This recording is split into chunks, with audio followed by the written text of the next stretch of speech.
Chapter 1531. The Natural Order. The battle between Ameldor and Kara dragged on so long that the staff from the Alchemy Hall was back before it ended, unwilling to push their luck and extend their break any further past the half-hour mark. They had already taken lunch, and their pay would be docked for the extra time that they were gone. Fortunately, there still weren't any people in the hall, though the bunnies were lingering by the door, so the staff suspected that Carl had gotten a rush while they were gone. He was good at the job no matter why he was doing it. So, they weren't too concerned. They were more envious that the fluffy assistants seemed so taken with him. How much good luck could one man have? There was a male bunny at the door, looking out hesitantly to make sure that they hadn't missed any customer orders. Mona had always wanted to pet those fluffy black ears, but he was a master at vanishing after he had dropped off the orders. Carl watched her gaze and smiled. Is there a particular reason that the bunnies are chosen to do all these behind-the-scenes tasks? There are so many of them in the clan, like someone has a particular taste. Mona froze as the unexpected question short-circuited her brain. Did Carl know nothing about the bunnies? It's nearly impossible to reach immortality for their species. You see, they follow a fertility god, whose dominion is the mortal realm. They have many children grow old and die. The natural way for mortals. Because of their goddess's nature, the immortal realm will pull them up to the totem or mythic realm at the very most. Often, they don't even get halfway up the mortal realm rankings before they grow old. But they're just too adorable for anyone to want to get rid of them, so they have become a somewhat permanent fixture here in the new home merchant clan. At first, it started as you expected. Someone abducted 100 bunny girls for unsavory purposes. Then he was killed, and his bunny girl harem was taken by one of the elders here. The elder quickly realized his mistake, as all that they want is to be helpful and live family lives. They get horribly depressed if you keep them in a harem compound away from mates and children. So, he made them servants for the clan, and brought in a few male bunnies. That was maybe 1,000 years ago. Now, we've got enough bunnies that they run all the behind-the-scenes operations within the clan. They don't get enough recognition for their contributions. There isn't anything that they're not doing to keep the clan running. The only positions they don't hold are the senior ones. The chefs who finish the dishes with mystic cooking are all immortals, but the line cooks and prep workers, the majority of the gardeners, the delivery runners, the supply clerks, even the laundry service. It's all bunnies. So, if it's not public interactions, it's them. I get it now. And I also understand how appealing fluffy ears can be. However, that particular bit of fluff is off limits. He's married. Carl joked with a pointed look at the man standing by the door. Mona looked offended. What sort of thing are you thinking of me? You know I have a foxskin wife, right? The other staff members giggled. If anyone understood Mona's obsession with cute and fluffy ears, it was definitely Carl. Why don't I find you an available young man? I hear that there is a symbiotic growth technique in the immortal world which has become quite popular. Mona clapped her hand over his mouth. That's not the sort of thing that you speak of in public. Oh, so it's something naughty. I should have known that it would be a lewd technique. The immortals go all out when they think of new and fun ways to grow their powers. I had originally thought that it was like a short-term version of the soul bond that I share with Dana. Did your old world not have anything like it? I mean, not for power growth purposes. But we had developed quite a few lewd techniques. How do you think I got such a lovely wife? You are a menace to society. I've been told that many times in the past, yes. Fortunately, I have Kara to keep everyone's expectations in check. Their joking was cut short when the elder who had just commissioned the two blades rushed in with a pair of burly wrath demon paladins. Do you have the weapons ready yet? I know you said tomorrow night, but I also know how long it actually takes a runecrafter if they don't have to make a new plan for the layout. You're in a hurry, I see.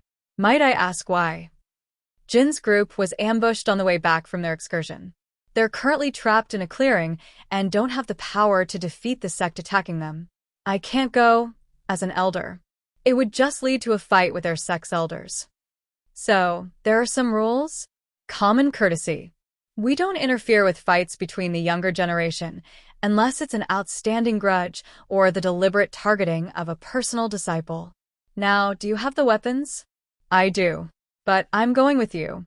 Give me 30 seconds to collect my... Oh, there she is. Elder, these are Ray and Dana. Kara is on her way over now that the fight with Ameldor has completed for the day. We will all go assist.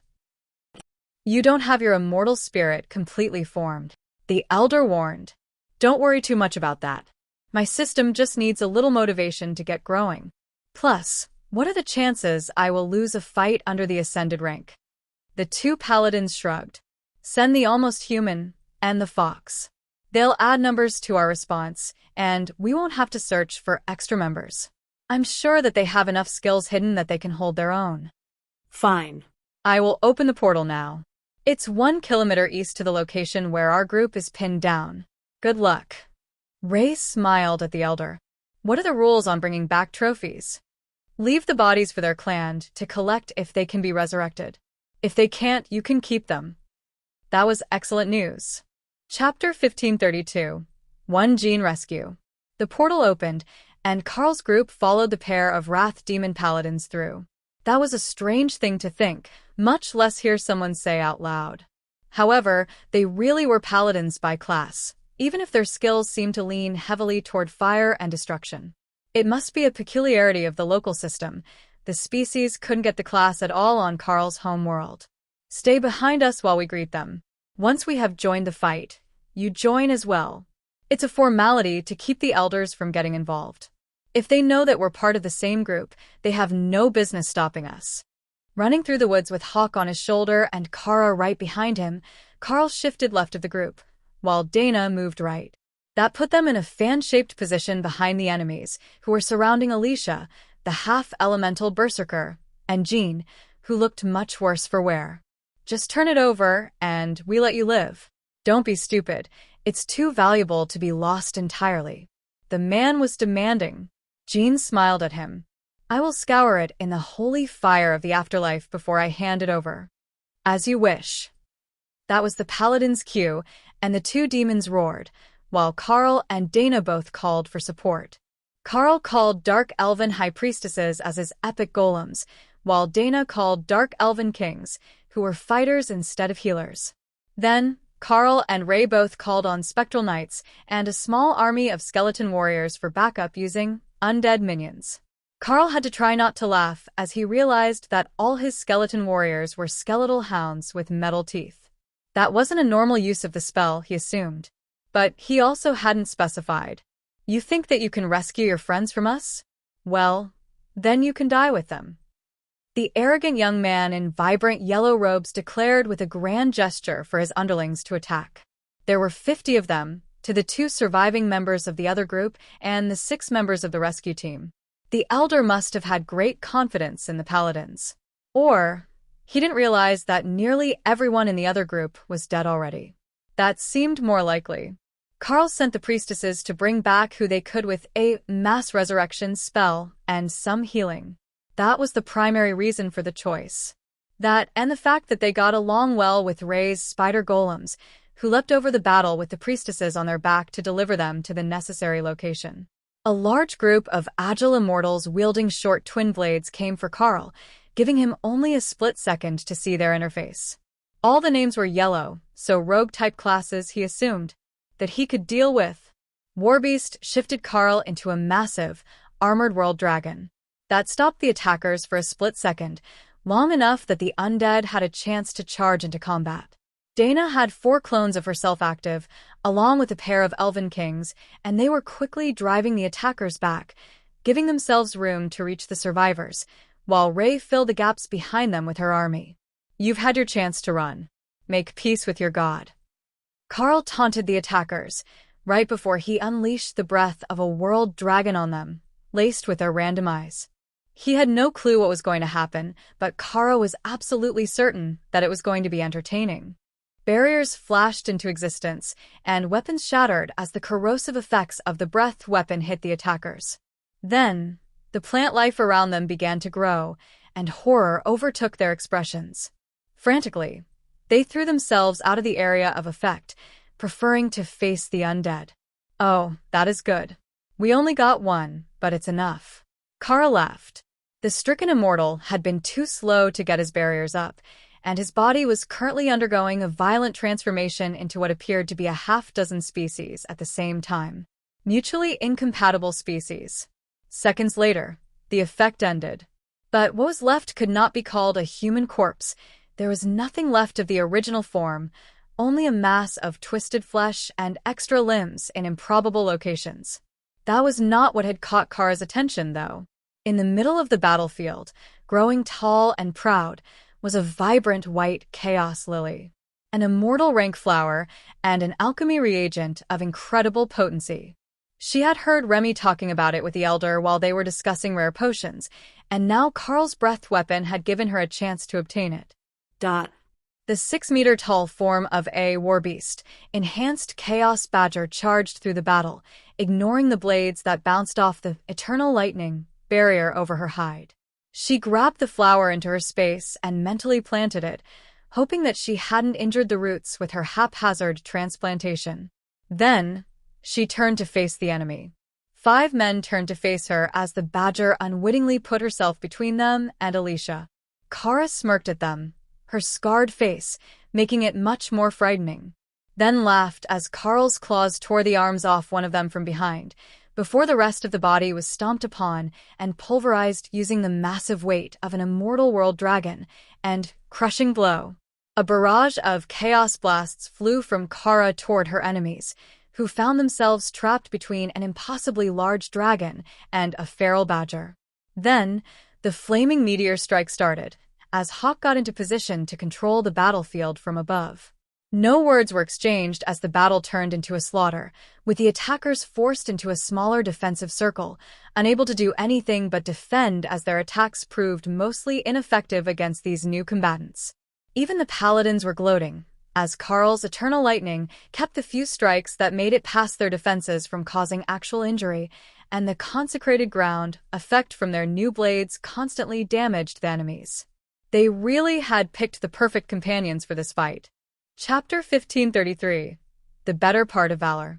The surviving sect members exchanged glances, then activated various defensive items that teleported them away, leaving nothing to fight, and a very disappointed Ray, who only saw one body that couldn't be resurrected, and Karl had already turned it into a modern art exhibition. "How is everyone?" Karl asked as he transformed back to human. Well, as human as he got. That beard was getting out of control, and he noticed that his fingernails were now shiny black and as hard as blades. "We've lost at least 20 young immortals. Soul damage too severe for a resurrection. I don't know about the others." Jean replied in a tired voice as he lay on the ground, utterly spent. Karl nodded. "I will call out a specialist. Or is Brother Chin here somewhere?" "Brother Chin is dead." Karl looked around in the tiny world and settled on Lotus. She was the only one he knew for certain could do the job. "What's up, boss?" "Oh, this isn't good." The little cleric immediately transformed into Tree of Life form and rustled her branches in concern as the dead failed to raise. "They've taken soul damage. Resurrection isn't going to work. But you have Rebirth, don't you? To start them over in a new body." Lotus branches wobbled as she nodded. "Yes, but they will be children. There isn't enough soul left for it to resurrect as anything immortal rank." "Do it. Better children than dead." Jean and Alicia watched in awe as the soul damaged began to vanish, their bodies turning to pure energy before reappearing under the branches of the healing tree as small children. Compared to the soul energy of an immortal, these royal and monarch-rank children were only a fraction of a percent as strong. But that was all that was lingering around those who could not be resurrected by the immortal rank dark elven priestesses. The process went on for half an hour, with Karl keeping Implacable and a mana pylon active so that Lotus didn't exhaust herself with the effort. That's everyone with any lingering soul. 9 out of 22. She was clearly dejected by the failure. But if the soul was entirely destroyed, you couldn't expect them to be reborn. That was the truly cruel nature of the immortal worlds.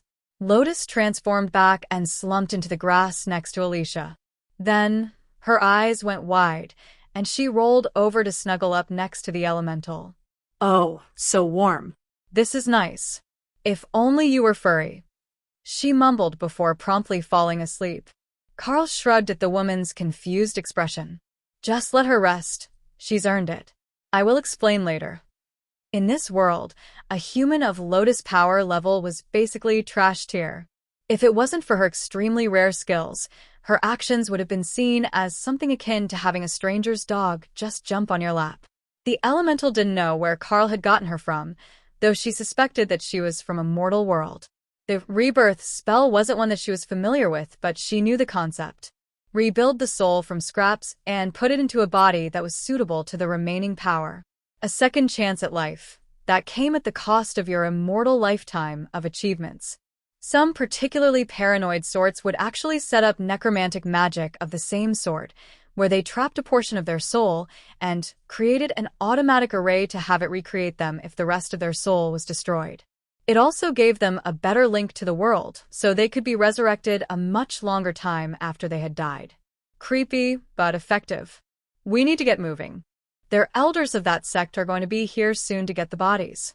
They will have felt the deaths, and we need to be somewhere that is not here, just in case someone's personal disciple is among the dead. Not intervening in the fight definitely wasn't going to stop them from wiping out the whole group if someone tried to stop them from rescuing their protege. Or worse, if Soul Siphon had killed them permanently. The Blade of Champions was happy to take the vital energy of immortals and mortals alike. So, there were definitely going to be some who were difficult to resurrect. I will move Lotus back to her own bed, and we can go. It's better that I don't bring her to the clan as a mortal. She can come visit when she reaches immortality. She's still young and from a mortal world, but she will get there. Alicia smiled as she had an epiphany.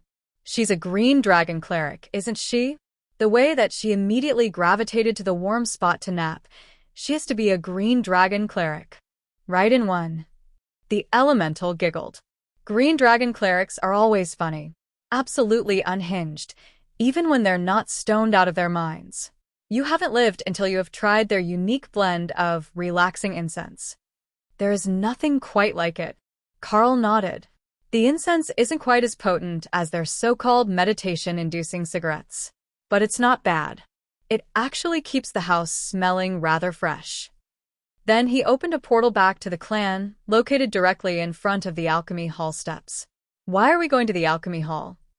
Alicia whispered. Because I don't know where the healer's hall is. I have enough healing and regeneration magic of my own that I haven't seen a need to visit it. The elemental rolled her eyes, but before they could go anywhere, a group of elders and white-robed healers were rushing over. They had been informed that the group was carrying bodies back and intended to save as many as possible, not realizing that Carl's group had already done most of what they would be able to. Clear the way, clear the way. Wait, why are there children? Is that Brother Chin? Why is he tiny? The white dragon in question flapped up to Carl's shoulder, so he could answer, without looking up. Soul damage. But Carl found a green dragon cleric to cast Rebirth. Now I am small again. Does that mean I get to go to school? The other healer laughed. And terrorize the other children with your demands for perfection? I think not. Chapter 1534, Tiny Dragons.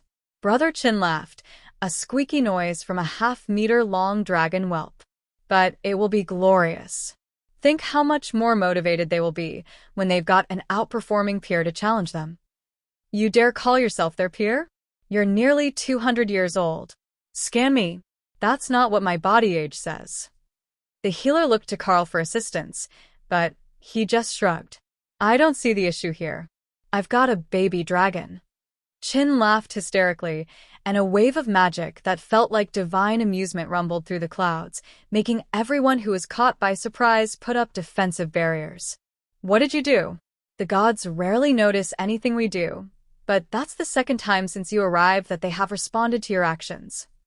Carl shrugged. Well, I am an avatar of the world dragon. That makes me a bit closer to the gods than most, right? The healer looked skeptical. Carl wasn't even a cleric. How strong could his faith be? Carl felt a poke on his back, and a young man in black robes handed him a note. You know, I don't even have to open this to know what it says. Carl joked. Really? Yep. See, it says that Wait, I thought that this was a message from the Black Dragon's avatar. Never mind, carry on. The boy ran off, while Carl read through the letter. It seems that the elders have awarded us clan credits for the rescue. That was faster than expected. 50 points, split evenly between the 4 members of the rescue team, for managing to recover so many of the immortals from a dire situation without provoking an ongoing conflict. Apparently, the other sex elders have already been to the battlefield and have collected their dead. Carl explained to everyone watching. 12.5 each? That's quite the reward. Not that you haven't earned it. Most of these rescue missions are 3 to 5 credits per person, and that's already a fairly significant sum to trade for necessities. One of the young immortals they had resurrected noted. Jean nodded. The goods that we got from the mission, other than the one that got us ambushed, sell for an average of about 2 credits per person. What did you even find that provoked that sort of response, anyhow? Ironically, nothing even as good as what Kara found when you came to rescue us. She is the one that plucked the Chaos Lily, right? It didn't go to one of the dead immortals from that sect. She got it. Carl agreed, with a motion for the dragon to continue. We got a fire lotus, another elemental flower used in alchemical creations. It sells to the clan for 50 credits, so it's certainly a valuable resource. But don't make the mistake of thinking that they would have actually let us leave if we turned it over. We would just die poor. That's the natural order of things. The dead don't need their loot. I'm glad that you made it through. Now, I wonder if there were casualties that I might have known. I assume that there will be funerals to attend. Jean nodded. They will do a group funeral for those who didn't have enough soul energy left to be resurrected or reborn. Some of the others might be upset about the childish rebirth, but in a way that's actually better than being reborn in a full-sized body with a damaged soul. It can take centuries to recover a damaged soul in an adult body, but in the body of a child, it will naturally improve as you grow up. The trade-off is that the body doesn't hold your old power level, so you have to start all over and not just repair the soul. Everyone will gather for the funeral ceremony at midnight tonight if you wish to attend. However, I think that the ones you have met are actually all alive. Nyan is over there, as she was resurrected normally by the elves. Jeff was reborn, I think, and Brother Chin is on your shoulder. Where is Argoth? Dana asked, referring to the werewolf warrior, who was their tank. Not with us. He was delayed in the trial ground, so he wasn't involved in the incident and may still be fine. The elders have gone looking for him. Dana let out a sigh of relief. At least they hadn't lost anyone familiar this time. Though that was only because they didn't know more than a half-dozen of the nearly 50 members of the group. Dana went to check on Nyan, who didn't seem like the sort who would do well with this sort of trauma, only to find the cat girl cradling something in her arms, hidden under her coat. Nyan hissed at her as she approached, and Dana growled back, which seemed to snap Nyan out of her protective instincts. Sorry. I got distracted, feeling all maternal. One of the reborn was a feline beastkin? Nyan shook her head and opened her coat to reveal a small blue divine lightning dragon, barely more than hatchling-sized. Jeff was sleeping in the soft cloth, and she quickly closed the wrap before the light woke him up. If he had regressed that much, it was an extremely close call. For him during the battle, only the barest scrap of his soul had survived the attack and lingered on his body. Well, he might be cranky if we wake him up, but I'm not going to steal your baby dragon from you. It looks like Carl has gained one as well. Nyan looked up and giggled. Oh, Brother Chin is going to be insufferable now that he's tiny. He was a healing prodigy as an actual child, and now that he has a second chance to learn skills and rebuild his power, he will be even faster. Dana winked at her. Just wait. I have a plan. Now that they're starting from nothing again, we can influence the system to give them an improved class. We can make a bigger, better Jeff and an even more proud Chin. Chapter 1535. To influence classes. Wait, you have a way to influence class selections? Nyan asked, catching the attention of everyone nearby. Of course. There is a trick to it. If you have certain skills when it comes to the breakpoints where you want to advance, you just need an opportunity that will let you advance.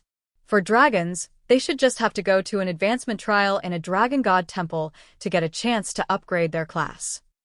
Just go to an advancement trial at the temple. One of the dragons muttered sarcastically. Oh, is there not one at your temple? Talk to Carl, he can make one. He is an avatar of the world dragon, after all.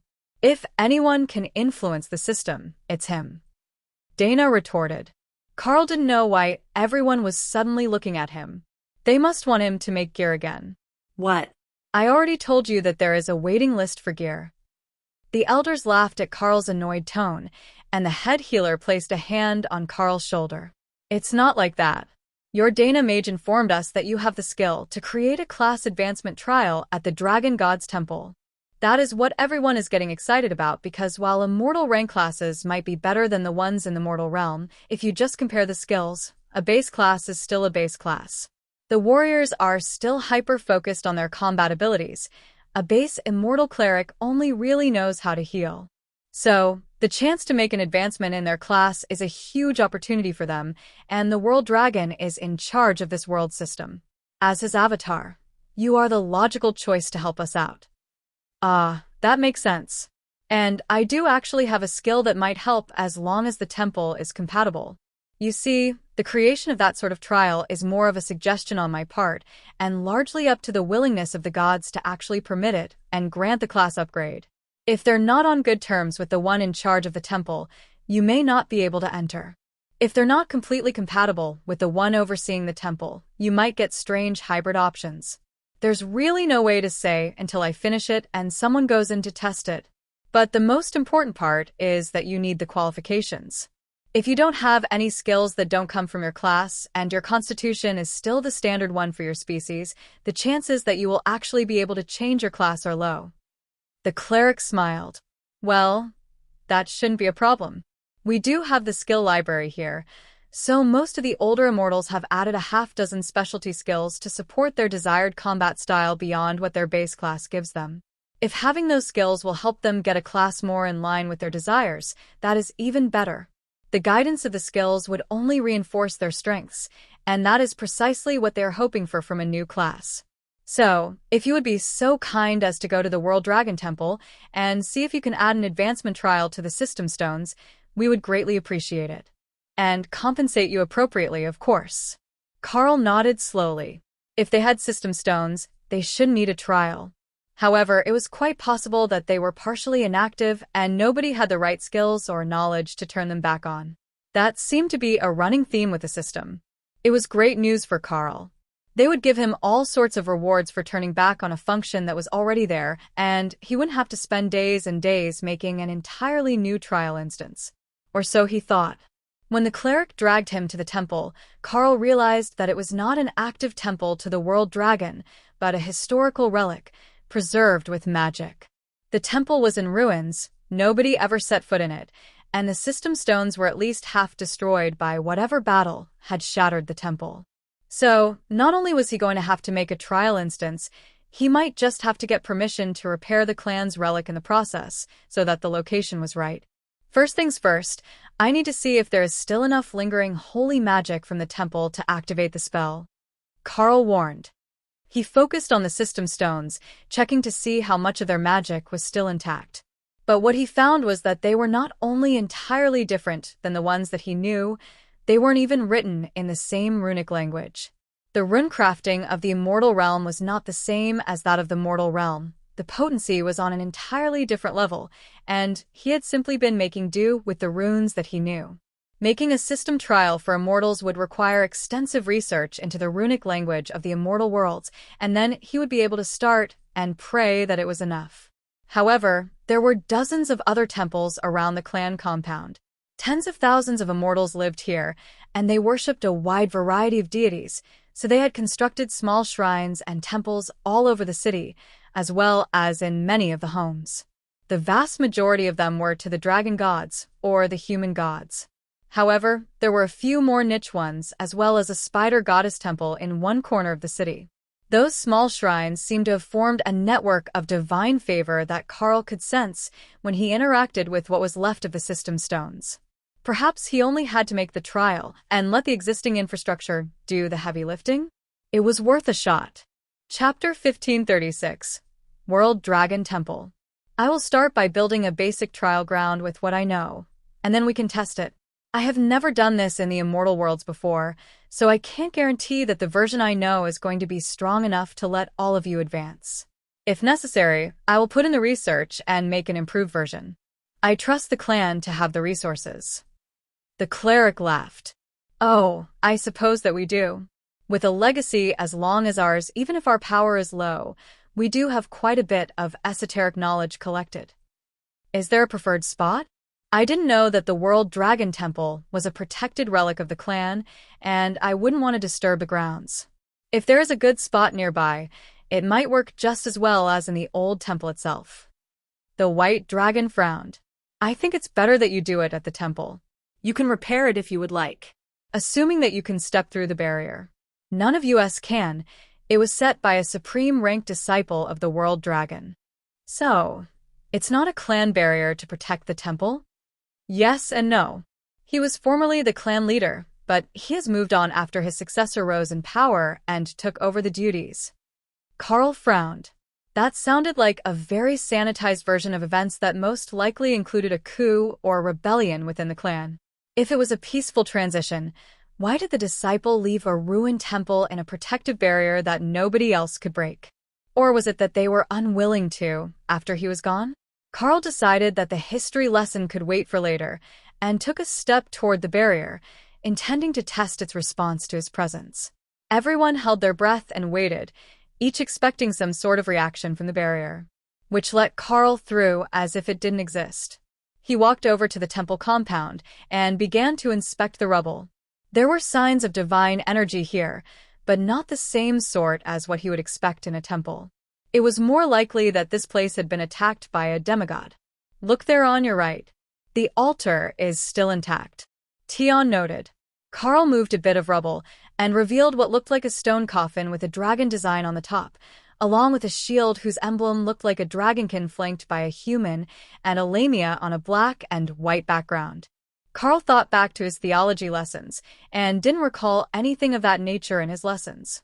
It must be related to whoever's sarcophagus this was.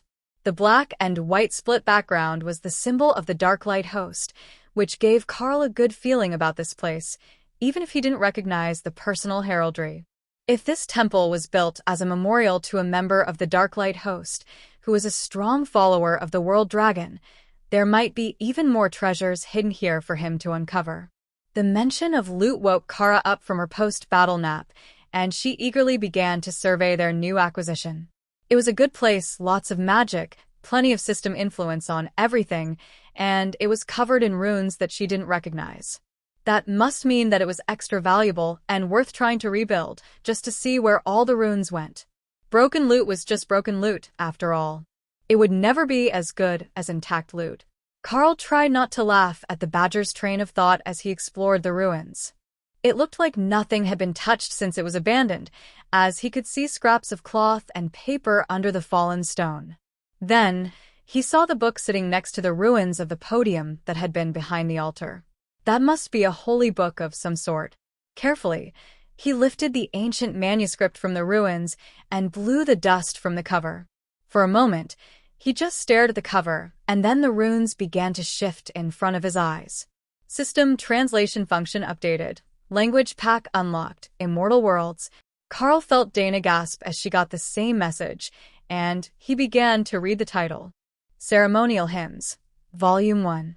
Well, it might not be a religious text in the strictest sense of the word, but the prayers of the Red Dragons were often battle chants and songs, so it might be incredibly valuable, as well as educating. Carefully, he opened the cover and read through the first song, which was a Red Dragon battle chant that he was already familiar with.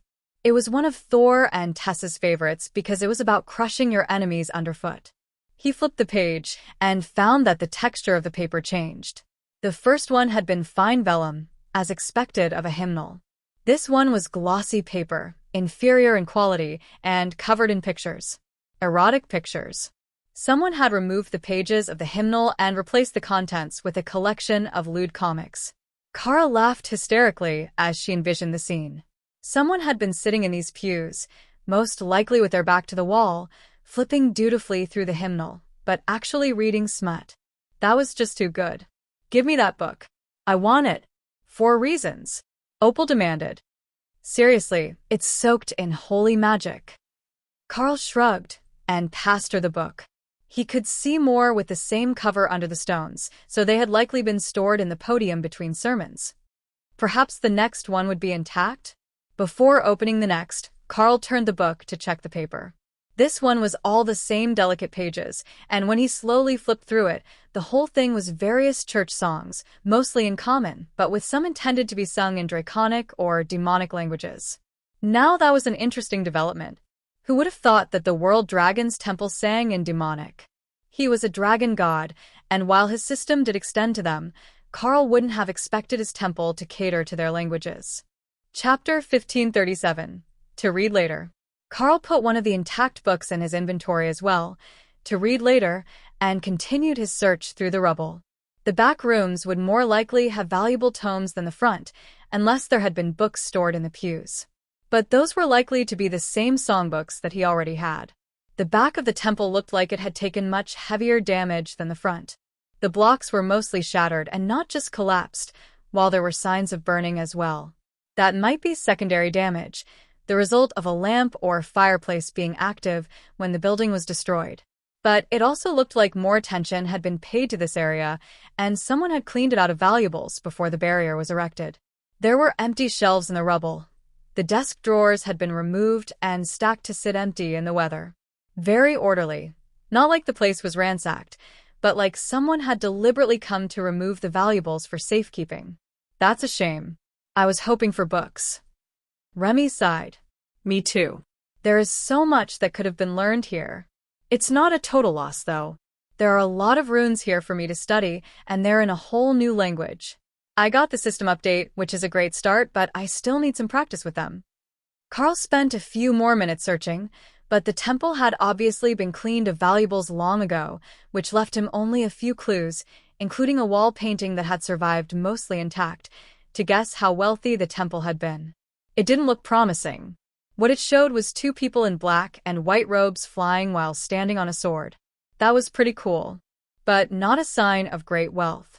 I want a flying sword, Kara insisted. Being able to relax on the sword while traveling would be even better than just flying by herself. We can work on that later. After all, every immortal could fly once they gained enough power. It wasn't exactly a huge accomplishment. The ones with wings and skills were just faster at it. All right, I think that I know what I need to do. There are enough temples here that I just need a clear spot. If nobody else can enter the temple grounds for the World Dragon, then I will make the entrance to the trial in the yard outside the barrier. Give me a day or 2 to prepare the trial stone. There is quite a bit that goes into it. He explained. Will you be starting on that now? The White Dragon asked. I have a punishment detail at the alchemy hall to finish first. The dragon laughed. In that case, you can stay right here. I will get you transferred from Elder Socrates' supervision to mine. This is a project to help the entire clan as well, and none of the elders would argue against it. Besides, you're almost done your time, aren't you? Carl nodded. Yes. I only had 50 hours, and I've been staying in the alchemy hall full-time. In that case, if you finish your hours, we will pay you as a regular craftsman for the rest. That's likely going to need a budget approval, given the usual rates for a rune crafter. But I don't see them denying it. If nothing else, the church will cover the cost. Carl sighed. Don't worry too much about it. Given my position, I feel a bit bad about charging the church for repairing a function that should be on a holy temple. There is a partial set of system stones here, and while they are damaged and written in a different language than the ones I'm familiar with, they should have had that function when they were intact.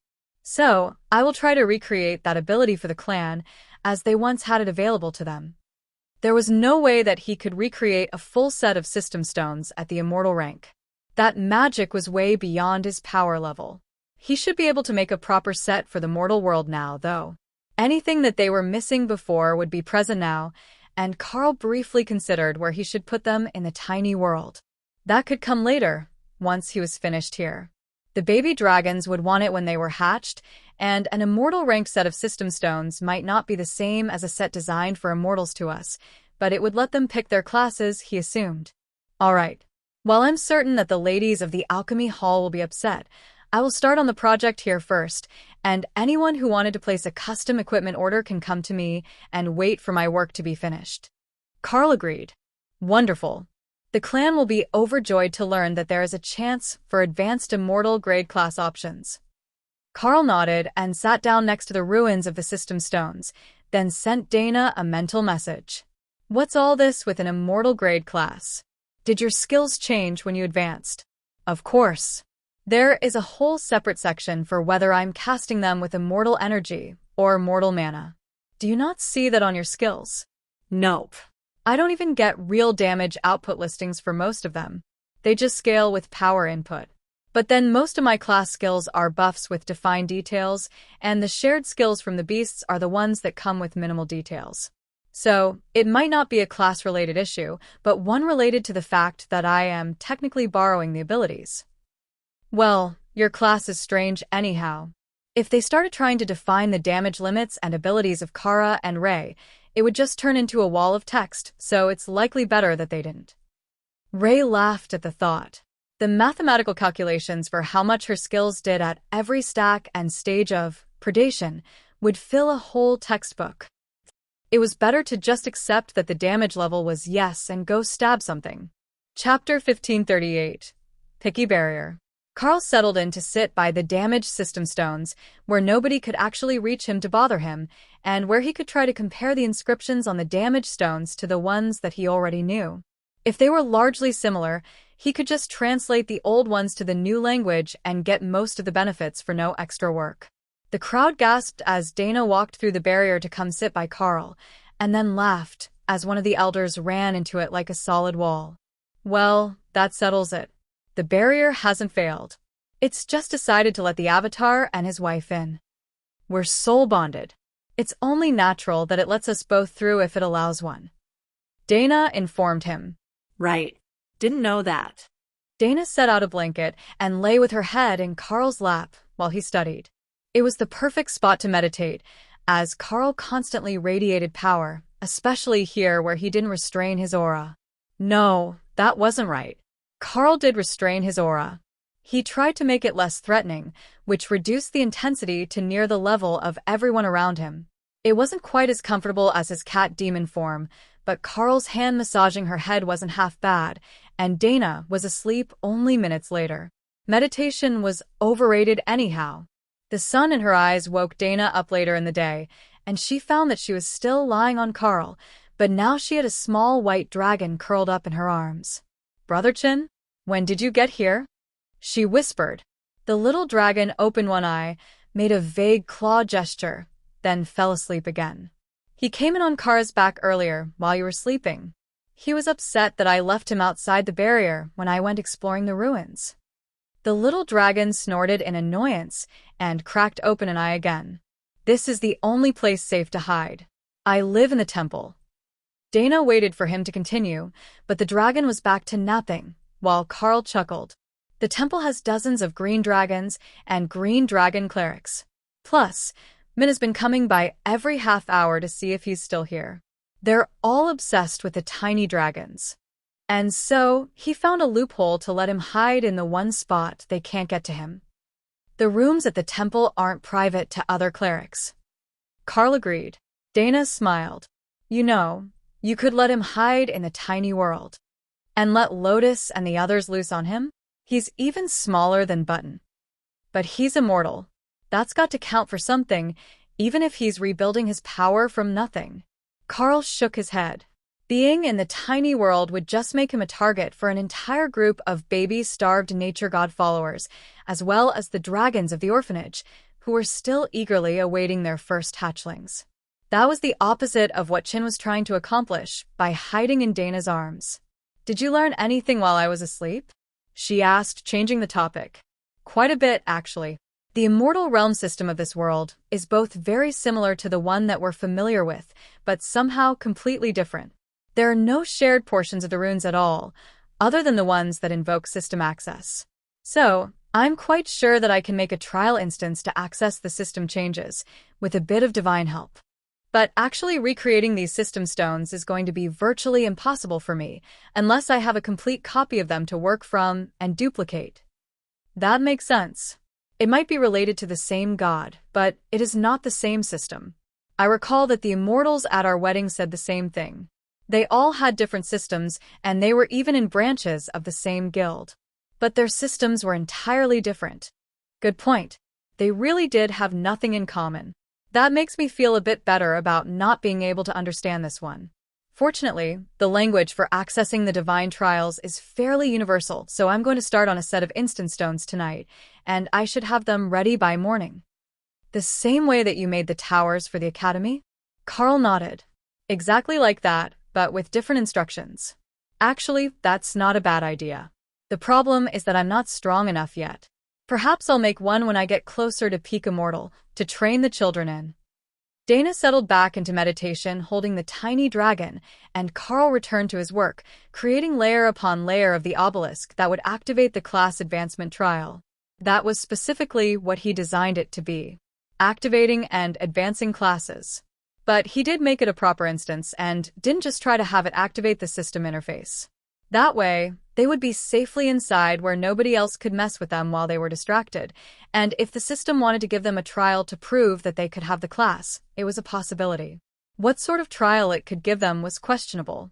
If it relied on Carl's own strength, it likely wouldn't be a combat trial. Most of the immortals who would want an advanced class were stronger than he was. Well, if you looked at it through pure energy throughput, most of the immortals in general were stronger than he was. But that didn't mean they were better fighters. By the time that he finished, Carl had created 100 layers of stone, carved inside and out on each layer, and then bonded them to a large square base. That would not be knocked over by accident, though he did put a defensive barrier on it as well as a mana-gathering runic formation, so that it didn't need outside protection or energy to activate. Now all that was left was to put it out so that others could reach it, and to find a volunteer to test it. Finding good volunteers is always the hard part. Remy agreed. Chapter 1539. Growing is hard work. Chin woke up as Carl was finishing his work and stretched his wings. I forgot how tiring it is to be a young dragon. All I want to do is eat and nap. Speaking of which, it's almost breakfast service. If we head over there now, we can make first eating. He suggested. That's a wonderful idea. I rarely eat in the dining hall. I've just been getting something from near the alchemy hall. But today I need volunteers, and there is no better place to get them than the cafeteria. The little dragon laughed. Yes, everyone who wants to save money for resources, or who is flat broke and in need of an opportunity will be there. The food was actually excellent, but many of the clan members were reclusive, and the dining hall had a very high school vibe to it, complete with cliques and bullying. I have outfits to help you fit in with the locals, Ray announced as Carl got to his feet. Oh, let's see what you came up with. Naturally, she started with Dana. The outfit was simple, with loose black pants tucked into knee-high boots, black folded robes with a red inner layer, and a red waist sash covered in small pockets. Those were Kara's suggestion, as the Badger firmly believed that ladies' fashion needed more pockets in general. Worn with a new chainmail tunic underneath and her usual bracers, she was both armored and stylish in the local style. She could fight in this outfit with ease, and it wasn't too different from the martial artist-style battle robes that she usually wore in combat. Other than the length of the top, which extended to her calves instead of stopping mid-thigh. Perhaps a cape? A cape would add a nice dramatic flair. It's a bit hot for a cape. Plus, it would hide her ears if she had a hood. Tion added. Chin watched as Dana adjusted her outfit a bit, adding earrings and a white jade pendant that dangled from her waist sash. It was a good look and much better match to the local style than the suit that Carl usually wore. Now, I have a similar one for Carl. Or we could do something fun and different. A thought flashed in her head of a pirate in loose pants, with a sword hung from a silk belt, shirtless under an open leather vest. I'm fairly sure that we need shirts for breakfast. Don't take fashion advice from Opal. Remy suggested that one. It's in a book she's reading. Dana laughed quietly as the beasts argued about how to decorate Carl for breakfast. Oh, I have just the right thing, Ray exclaimed. Then she handed Carl a golden clerical hassock held in shape by a black silk rope, with loose pants underneath. I remember being told that only the green dragon clerics wear them without pants, she bragged. Dana laughed as Carl dutifully changed, and Chin joined in. Oh, that is perfect. Looking like a cleric of the world dragon. If you're looking to recruit people to test whatever you made last night, this is just the look you need. The little dragon giggled, before flapping his wings to go land on Carl's shoulder. Jealous of another flying creature claiming his spot, Hawk returned to demon crow form and went to sit on Carl's other shoulder. It felt crowded. Fine, he would travel on Dana's shoulder instead. It wasn't the same, but it wasn't all bad. The only real issue was that they weren't the same height, so the view changed. Though, now that Carl was going about cosplaying as a human, he was a full 15 centimeters shorter than usual. Taller than he was when he was at the academy, but still quite short compared to the nearly 2-meter-tall cat demon form. People turned to stare as the odd group walked into the room, followed by Kara and Ray, who had both transformed so they could come and watch the show. Getting volunteers was going to be great, but watching everyone's reaction to the public reveal of Brother Chin as a hatchling was going to be even better. For the first few seconds, nobody reacted to the sight of the dragon on Carl's shoulder, only politely nodding to the new head of the Spirit Immortal rankings. Then, it began to dawn on them that if Hawk was riding on Dana's shoulder, that had to be something else with Carl. Something with vivid blue eyes and ice-white scales that they knew entirely too well after having been berated 100 times in the past for using healing resources on stupidity. No reason was ever good enough for Brother Chin, but none of them were bad enough that he would hesitate to heal you while he berated you either. That was the only drawback to going to the White Dragons for healing. They could cure nearly anything, but they were firm believers that taking risks, which led you to need their services, was overrated. For that reason, many of them advanced slowly, but White Dragons were patient sorts to begin with. How did you convince him to come with you? He's been hiding from everyone for an entire day, and we thought that he was ashamed to have lost the fight or that he didn't want anyone to see him in his recovery form. One of the other healers asked. Carl laughed. He's not embarrassed, just sleepy. Dragons are like that when they're small, all their energy goes into growing. So, he's been with me at the Old World Dragon Temple for the last day. Speaking of which, I have recreated one of the ancient functions, the class change obelisk. If anyone would like to come with me to test it out after breakfast, I will reward you for your efforts. What sort of reward? One of the men in the back asked. How about a clan credit, with the chance to upgrade your class if you have the prerequisites? Chapter 1540. Bribe the volunteers. A great cheer went up in the dining hall. How many volunteers do you need? For a clan credit each, we will be more than happy to help you with whatever you need today. Carl pretended to be torn about the cost as he hesitated. Well, at a clan credit each, I suppose that I can afford to have 10 beta testers before I turn over control to the elders. Assuming that it works, that is. There are only 2 conditions. You need to have 3 skills that did not come from your skill tree, and you need to have purchased all the skills that your class can from the skill tree, or equivalent method. Oh, make that 3 conditions. Your system should come from the World Dragon, not one of the other gods. I have no idea what will happen if someone else uses the obelisk with an incompatible system. We can test that later. The immortals laughed. Nearly every one of them had managed to get enough skill points or rewards to buy out their skill tree by now. It usually only took 50 or 60 years, and most of them were still in the Spirit Immortal stage of training when they got the last of their skills. So, some of them had been at the requirements that Carl set for nearly a century. However, the enthusiasm cooled quickly when they realized that there was more to this than just a chance to advance their class.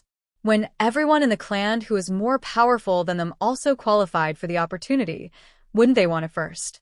Or were the elders waiting for someone else to do the testing before they claimed the resource for the clan and used it themselves? How many uses will this new item of yours have? One of the warriors asked carefully. 1 per person, in theory. If you qualify, it should let you try. There is a small timer between uses, but it's not a major limitation. That calmed many of their fears. They weren't going to run the item out of charges testing it and cause the elders to have to wait for Carl to manage to make another one. So, it was just everyone under the rank of clan elder that they had to consider. One man raised his hand. I will volunteer. There are no druids in the clan stronger than I am, so I will take a spot on their behalf. All right. That's the druids covered. I wasn't originally going to sort by class, as there are so many warriors compared to everything else. But I would like to see at least 1 or 2 dual and group tanking specialists among the volunteers, if possible. Worst case scenario, you get nothing but a credit. Best case, you get a whole new advanced class plus a clan credit. That brought a few more to their feet, and then back down to their seats as a more powerful group stood up and forced them back down. All right, we're at 6 members now. Can we get some mages or clerics? If we do this right, we can send 2 groups of 5 out to test their new classes at the same time. In their rush to secure their own advancement, nobody had thought that far, but now that Carl had mentioned it, the healers and mages who worked with or as underlings to the warriors who had volunteered were dragged forward. Perfect. That's 11 in total, and I can make that work. I have the resources to pay you all. I just need to finish my breakfast first. On his shoulder, Brother Chin laughed, then gestured to a pile of chicken breasts. Grab me those, will you? My human form is absolutely useless at this age. While he wasn't as small as Jeff had become, his human form would only be about 5 years old. Tall enough to reach the counter, but just barely, and he couldn't get any of the good stuff out of the cabinets without help or flying. Meat. Oh, red meat, white meat, fish meat, crunchy meat. Hawk demanded as Dana walked down the line. Is this how Carl usually does it? Just loads you up a plate of every served meat? And then juice. He always finds me a juice to pour on them. Gravy. Got it. What sort is your favorite? Purple. Dana stared at what was very clearly blueberry pancake syrup as Hawk demanded that she pour it all over his plate of assorted meat. Are you sure? It smells delicious. So, she poured the syrup on the meat as the person behind her stared in horror at the concoction. The other plate looked normal. Eggs, rice, roast pork. All in very normal proportions. They all sat at a large table, and the volunteers came over to join them.